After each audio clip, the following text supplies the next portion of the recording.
Tara guys, magpakain tayo ng mga chicken.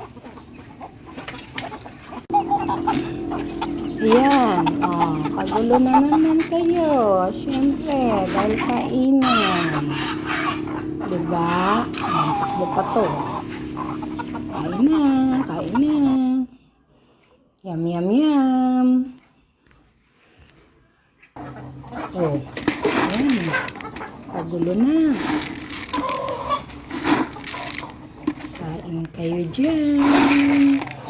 Mga baby ni tatay. Wala ang tatay nyo.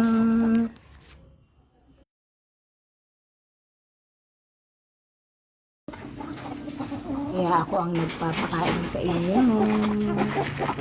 Di pa siya dumarating. Okay.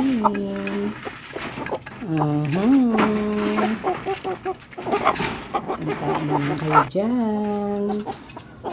Siyempre, dahil kumain kayo, baka mauhaw kayo, kulang ang water nyo, kaya dagdagan natin ng tubig. Okay. Makabusog kayo, babush.